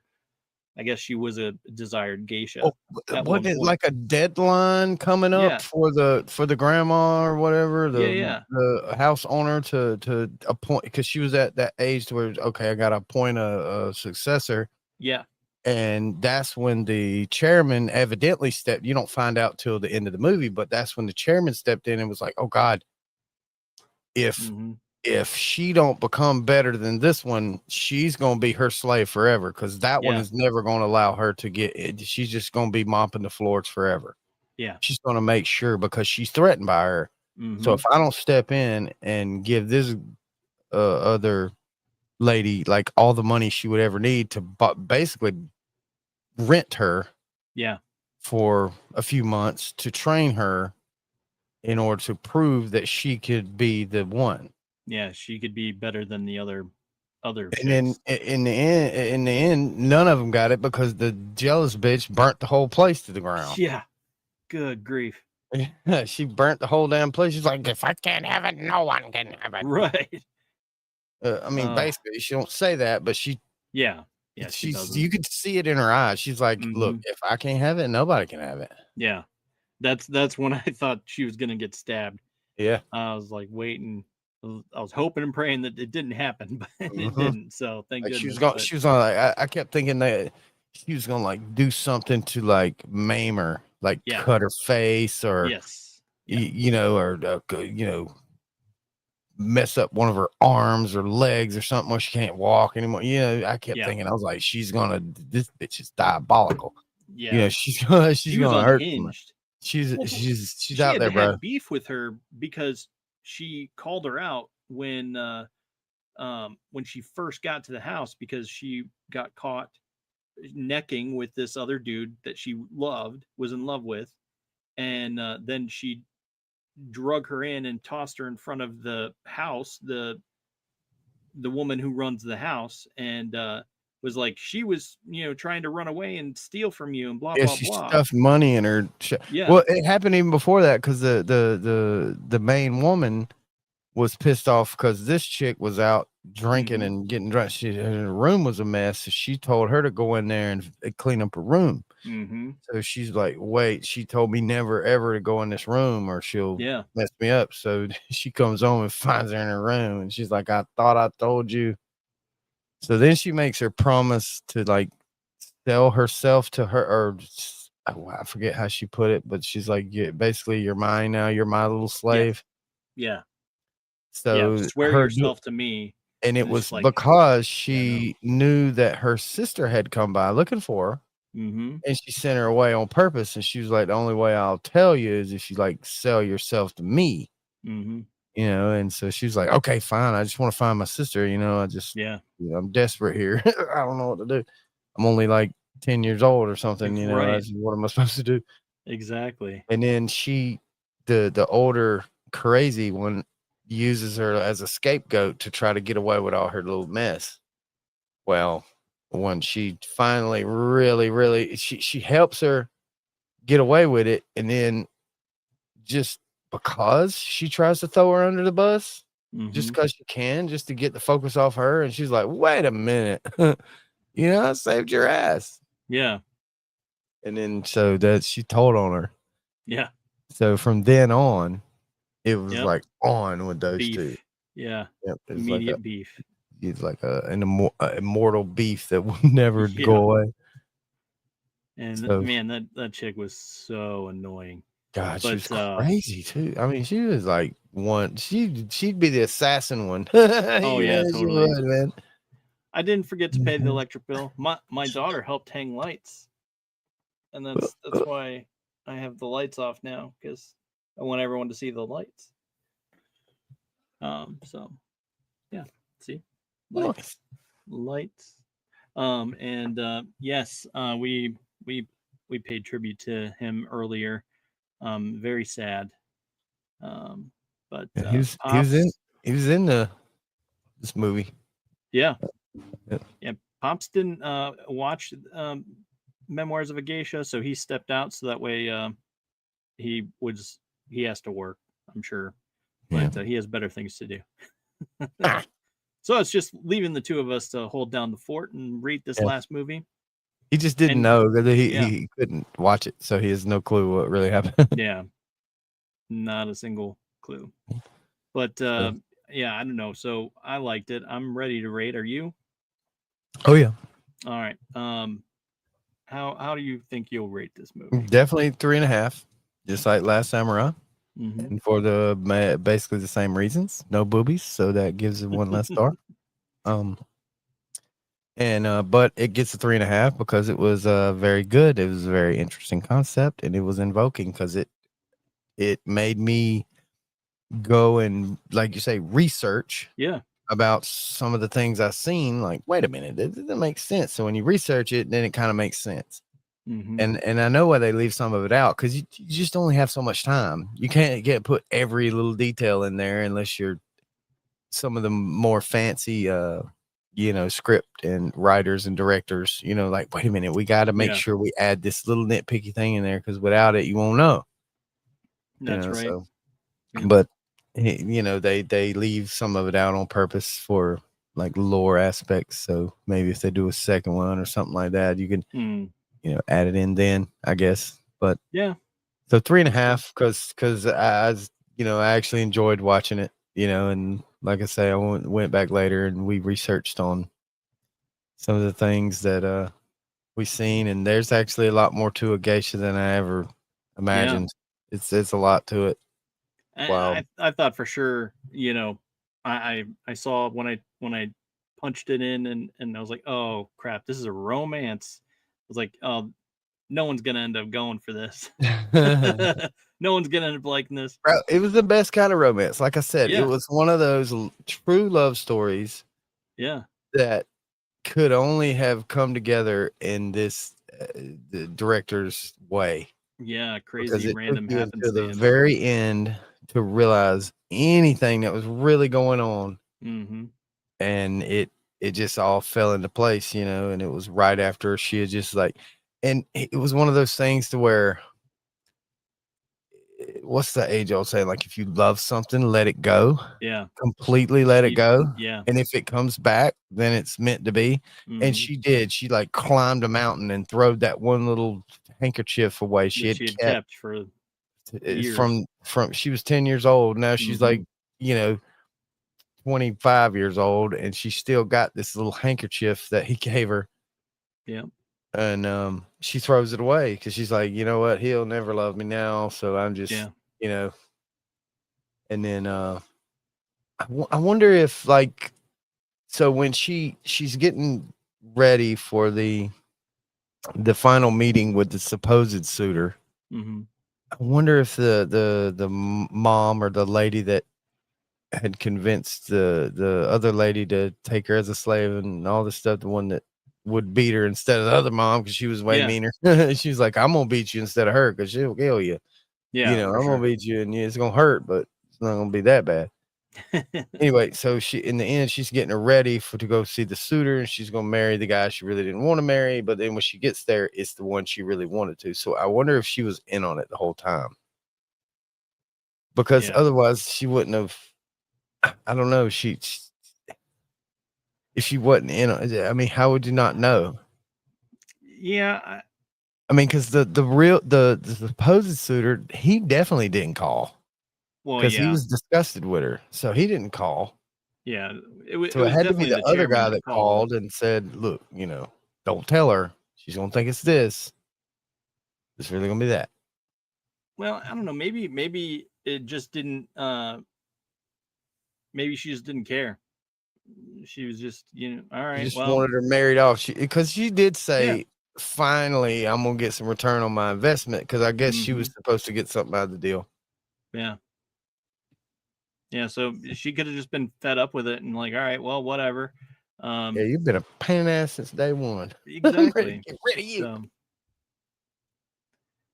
but yeah, I don't know. All right, what about you? What's your? I think. Let me double check my riggedy ratings here. I'll give it a 4. I thought it was great.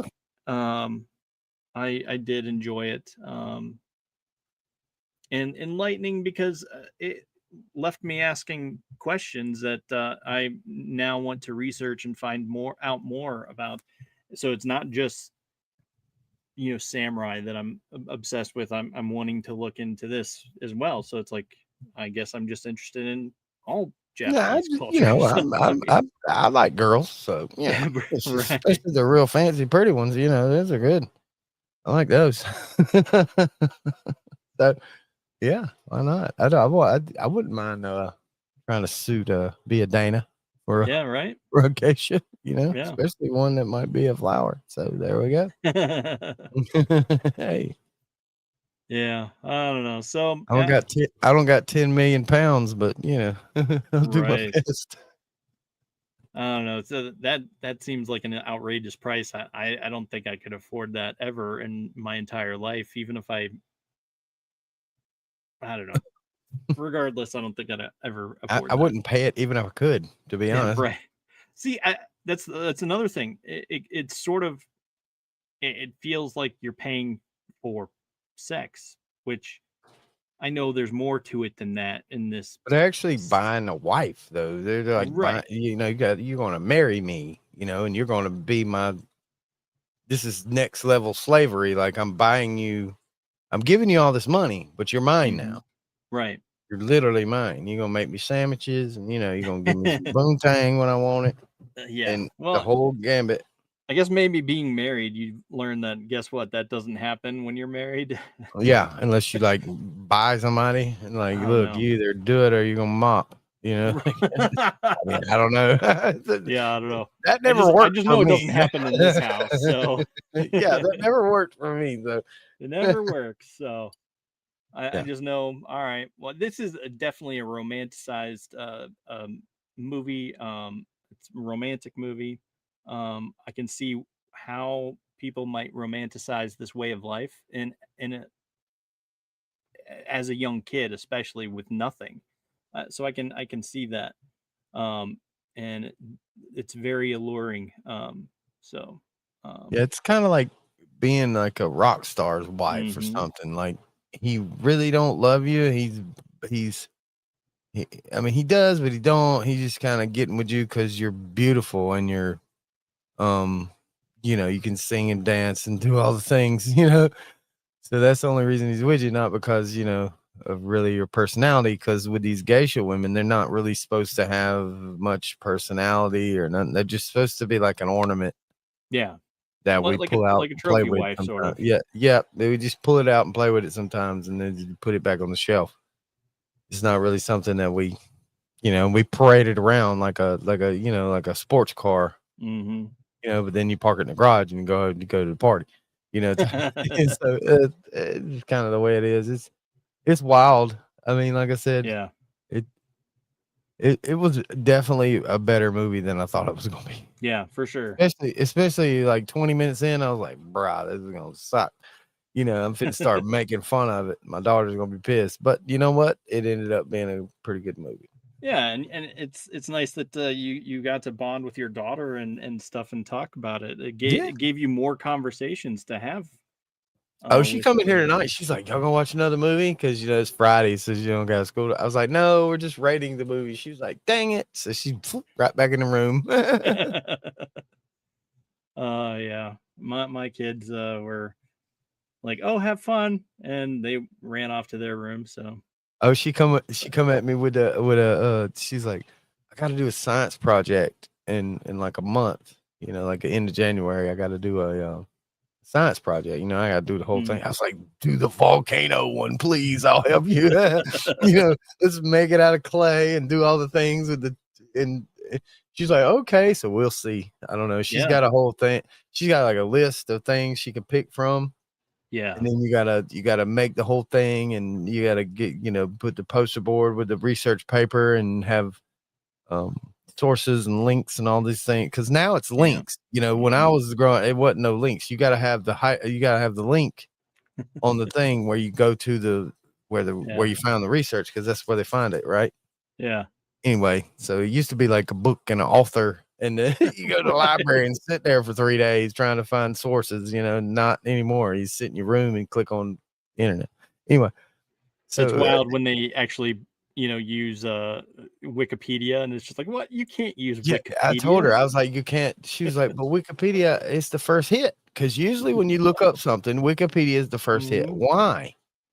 I don't understand that, because it's like the least trusted factual thing. I mean, sometimes it'll give you a list of all the name, like earlier. You was talking about the Batman actors. So I'm like, I wonder how many there have been. So I looked it up, and first hit was Wikipedia. I clicked on it, gave me every single Batman actor right off the bat. But all that crap that goes along with it that you would need for a research paper, you can't trust it on Wikipedia. You just can't. Yeah. So then you had to dig Because then deeper. it's, anyone can change it Yeah. willy-nilly. So anyway, But, I'm hoping yeah, for the so volcano. yeah, I'm hopefully. So what do you think she would have rated it? So you rated She a she 3. would have been like at least a 4. Okay, so probably similar to me. Because she took her phone into her room and plugged it up and left it in there. Came back and sat on the couch and was like, yeah, she didn't ask for popcorn, but she was like, "You got any more pistachios?" I was like, "Sure." So she grabs the bag of pistachios and she's sitting over there munching and just kind of curled up like girls are. They just sit over there with a little cover on them and curl up and eat and snack. And I kept looking back at her and she'd wave at me like, "Keep playing it," like, Yeah, right. you don't have to say anything. And then I cut it down and say something and cut it back up. And she'd just look at me like, "Stop it. Quit doing that." Like, I gotta say something. Yeah. Well, it is what it is, and so I'm interested. It says the movie's based on a 1997 book, and so yeah, I'm interested to check it out, and I'll give it a chance. I'll see what it's about, especially if I can find it on audiobook. And the books, the books are usually always better. So it's always been a thing. Well, and maybe they'll have sort of like a behind the scenes type right. And it's like thing, I was saying earlier, to where in the movies they sometimes leave out little nitpicky things and they think it's like insignificant, but really that explains it. And in the book they usually they explain it, because they don't have a time limit on a book. The movie, they're like, all right, 2.5 hours, that's it. That's all you got. We have a budget here. The book, you can write that. You can take, 25 years to write a book, and it could be 50 perfect pages or 5,000 perfect pages. You know what I'm saying? So there's no really time limit. Books, that's why the books are better. Yeah. So Q left a comment, which is I had seen this earlier when I was looking up the movie, like, I was trying to find out where it's at, and okay, so it's on Netflix, stuff like that. And so he says, during a 6-year writing the novel, the author had an interview with a former geisha for research, but after the publication, she sued the author for breaking the silence, which is something I saw that sort of controversy pop up about it. And so, one, they're apparently supposed to be, it's like a secret society of women and stuff. Yeah, it is. And I saw a few articles about this, that they've like banned people from taking pictures of the geishas, because it takes away from the allure and the mystery novelty of type. And because that's what she said. She said you're supposed to go out there, you do your thing, and then the rest is mystery. The rest is all mystery. Like, they don't know where you live, they don't know what kind of food you like to eat, none of that. They know none of these things. They must accept the package as is. That's the point of you all your training, because it's going to hurt to be beautiful. In order to have this perfect body and this perfect all this makeup, it's going to take you 4 hours to put the makeup on, let alone put this damn kimono on. You need help putting the thing on. Painting her back, even because her back is exposed, so she's over here with a mirror painting her back, and painting designs on her back. It's pretty neat. I was like, it's whoa, wild. But I mean, that's just is just another reason why I'm so fascinated by Japanese culture. So okay, so Carrie says that in England, you're not meant to take pictures with the royal guards. It interferes with their duty. And I see people taking pictures with the guards all the time. And but I know that I'm like, wait, they're not supposed to take pictures with the guards, but it still happens from time to time. But I think that's interesting. but they've sort of stopped allowing tourists to go to that area where the geishas are usually hang out, I suppose. Um, because they don't want uh, them to become a tourist attraction. It's just some of the things that I saw as I was looking it up, and it's just that's crazy. I guess it seemed like a almost like similar to a red light district type thing. Like it's the only one spot in town where you can even go and, but you know, if you want to seek them out, you go to that spot. But if you're like one of these wealthy businessman type or whatever that would associate yourself with like geishas geishas at your event, then they come to you. They go to wherever you're at, whether you're at a sumo wrestling fight or whatever. Once they know you're a possible client, so to speak, they'll come to you. Yeah. You know, so that's, you know, but if you're looking for them, you have to go to that particular district because that's the only place they're at. That's the only place they train. That's where they're at. So. And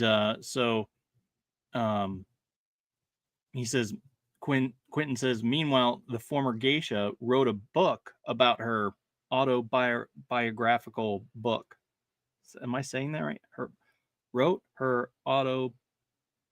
Basically wrote her biography, her own autobiography. So that's interesting. And he says the book is on Amazon. And then Carrie says that I like the China, the symbolism, how they fix the paint, they fix the broken pottery with the gold lines, and I forget what that's called, but I also thought that was very fascinating. How they, you know, sort of strengthen what's broken by, you know, mending it with gold, and I think that's incredibly interesting, and that I first discovered that they did that because of Kylo Ren, which is a Star Wars character. They reformed his helmet that he had crushed in a fit of rage and temper tantrum with the golden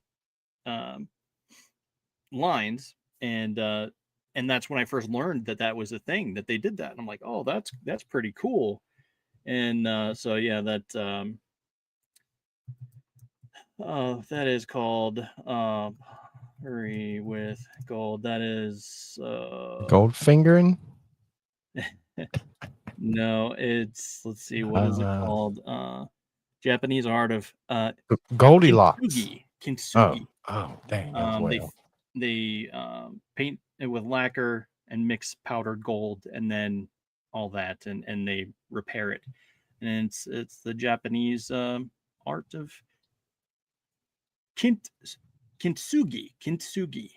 I'm trying to remember that. Kintsugi.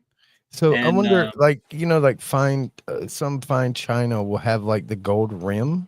I wonder if that's why they do it. They put that gold rim on there to like strengthen the tip, the edge, you know, because it's going to get chipped or knocked. It's going to be the tip, you know, the edge of the plate or the tip of the glass. That's the spot that's going to get chipped. So did they put the gold on there to like make it stronger? I wonder. I mean, a lot of it's probably for like looks and novelty, but for the show enough, you know, quote unquote fine china, you know, plates and glasses and bowls and stuff that you could get with the gold rim, the gold tips, you know. I wonder if that's a thing. Yeah, could be. I'm not sure. Yeah, because it would make sense, because if they can mend pottery with it and make it even stronger than it was before it got broke, then yeah. Maybe so. Yeah, for sure. So let's see. Carrie has a few comments. She says something about the cherry blossom symbolizing a strong female. I know that was a big thing in that they talked about in Last Samurai. You know, life in every breath. If you spend your entire life looking for a perfect cherry blossom, it will not be a wasted life. And I think that's very interesting. And see, here in Georgia, especially in my part of Georgia, cherry blossoms are celebrated, even in the Americas. And we even have like a cherry blossom festival. It lasts for like 2 weeks here. It's a big thing. Every day is a different thing, and then there's for the whole 2 weeks down at the big park we have. There's like it's like a big fair, and there's people doing all kind of stuff, cherry blossom related. But you got ride, you got Ferris wheel and all stuff. You know, it's like a fair, and then at the end of it, they have a street party, and the street party will be where they basically close half of downtown, and each of the radio stations have their own stage. So you have like a rock stage, a rap stage, you know, a gospel stage, and all these stages. And then they always have a headliner. But yeah, so the cherry blossom thing is the big one. My daughter too, you know, because we collect the pins. So they have these pins, and you know, it's like $5, but you know, we have 40 of them, you know, all the years, you know, we collected them, and so yeah, cherry blossoms I have a ginormous cherry blossom tree in my yard. It make the one that's in the movie look like a shrimpy one. Wow. It's humongous. They line the streets here. They like, especially downtown, they just line the streets. And for, I'd say 85% of the whole year, they're just look like sticks. Yeah. And then in the spring, they all of a sudden have these beautiful pink blossoms all over it. And for maybe 2 weeks, and it lines the streets with the petals and everything. And then they leaf out. And then before fall even hits, they lose all the leaves and they look like sticks. That's the way those trees are. Yeah.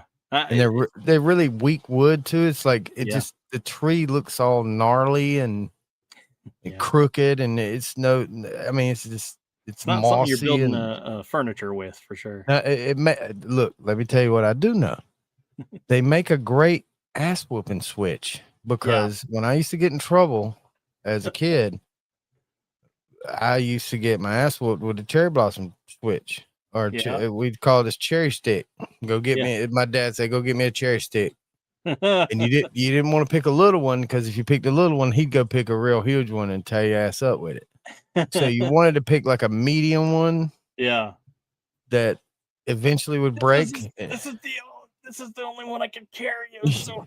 Well, eventually it would break after some of these swacks. Yeah. You know, but you didn't want one that, you know, is too little, because he'd go get one. And you couldn't break the big stuff, because it was, you know, it's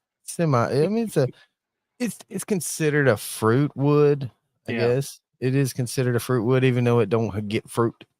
But it's considered, when you burn it, it smells sweet. So it's considered a fruit wood, like an apple wood or cherry wood type. You can like smoke meat with it, but most people don't, because the bark is kind of nasty. So you have to shave the bark off to smoke meat with it.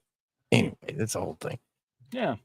I know we used to have apple trees, and so I know every time the owners of the property would you know, a tree would go down, or they would end up selling off the wood, and it's like, dang it, I wanted some of that. I wanted to smoke something with it. When you trim stuff like pecan and apple trees and stuff, like every single little stick is worth money. Yeah. Even if it's like rotted and dead, it's still worth money. Yeah. Because when you burn it, it smells so sweet and savory. It's delicious smelling. Like if you've ever smelled a stinky fire, like where people threw a bunch of paper or some trash on or something, and you know what that smells like. Yeah. And then if you ever build a fire with like a cherry blossom tree wood, it would be so pleasant. You would love to sit by that fire, because it smells like, it almost smells like a potpourri burning or something, like similar. I don't know about potpourri, but Quentin, you know, says like weed. Yeah, well, it's not as good as weed, but it is good. Yeah, I know what you're saying. I get it. But I mean, if you're just gonna burn it like the little nitpicky sticks, you can just burn the bark with it. But if you're gonna cook meat with cherry blossom tree wood, you got to peel the bark. Yeah. The more you know. Yeah, and applewood and stuff like that. You don't have to peel the bark. The bark smells just as good as the. But with the cherry blossom, they do some kind of thing where they try to fight off diseases, so it makes like this mossy stuff grow on them. Oh, and if you smoke your meat with that stuff, it's not it's not good. Won't do that. But the wood itself without the bark is fantastic. Nice. Huh. Well, that's something to know. I another thing I did not know. But yeah. So movies for next week. Well, we have some shows coming up. Let's see. Let's see what we have. I know we have a Talon Crew on Sunday. Yeah. And then on Monday we'll have a movie that we'll watch. I'll reveal that in a second. And then Tuesday, Addie and I will be drawing, and probably something to do with animals or something like that. I forget what she was telling me. She was telling me this right before I got on and started doing this podcast. But then after that, at 9:00, we will have Brian Flynn hanging out with us, talking toys and all that kind of stuff on It's Frickin' Figures. And then next Thursday, we'll have another movie. And then those movies are dun, dun, dun, dun, Prey and Predator Badlands. Excited for these two movies. Okay. I've seen Prey, but I have not seen Predator Badlands yet. So looking forward to seeing those. All right. I've heard good things about Predator Badlands, and Prey is awesome. I'll just tell you that right now. But I'm looking forward to rewatching that so I can digest it some more and actually be able to give you a heard review. or seen of either. So, really? Wow. Yeah. Okay. Either. Cool. Well, so we'll be watching Prey Monday and Predator Badlands on Thursday. Cool. So if you haven't seen Prey, you should probably see that in your downtime at some point. Because I know you will be working Monday. Yeah. Oh yeah. Yeah. All right. Well, I think that's it for today. Ghost Pepper, do you have anything coming up? Let's see. Yes, tomorrow at 1 p.m. Eastern, me and Java will be doing it's a Shredders. We call it a la carte on Saturdays because usually we do a Wednesday show, 7 p.m. Eastern, called Shredders, and we just make fun of stuff. We pick some of the most ridiculous movies and music and any kind of crap, like crappy stuff we can find on the internet that is just cringe, and we sit there and like Beavis and Butthead it the whole time. Nice. On Saturdays though, which will be tomorrow, 1 p.m. Eastern, on peel.net exclusive. We're doing a like prog rock show where we do music. We do music that is good. Okay. It's like good music, badassery. You know, we've done metal, we've done jazz, we've done funk, we've done blues, you know. Well, this time it's prog rock. Okay. Slash fusion jazz mixed in, because they kind of mix together, believe it or not. Like most of the prog rock people, like they're actually really big fusion jazz like fans. Yeah. But it morphs because the prog rock is slightly more metal. Yeah. You know, it's like more like harder rock, you know, like the epitome of prog rock would be like a Tool. You know, it's prog rock, you know, it's freaking progressive rock, whatever you want to call it. You know, something that morphs throughout the years. It never really, bands like Yes and stuff like that. So anyway, yeah, we'll be going for like 6 or 7 hours tomorrow with lots of music, and we will be shredding 2 terrible movies. Nice. That we find, and there'll be some funnies in and out, but it's mostly music. It's dedicated to these people that do this art of music. So nice. Yeah, man. Awesome. Sounds like a plan. So no Atomic Annie Sunday, yeah? No, we did it this past Sunday. It's hard to keep track. bi-weekly. Yeah. All right.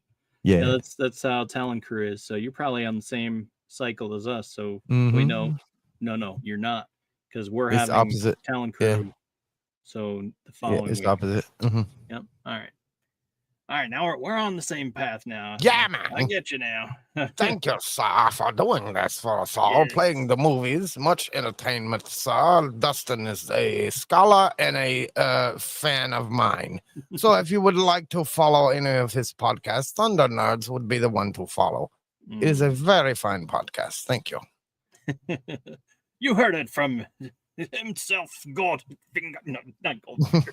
Goldspatha. Yes. I got mixed up because she was talking Goldfinger in the chat. Yeah, I see what you did, Barry.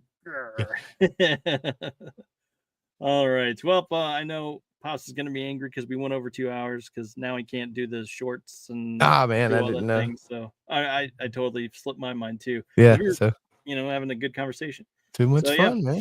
Tune in next week, and we'll have some good shows for you. And that's it from us. We will see you later.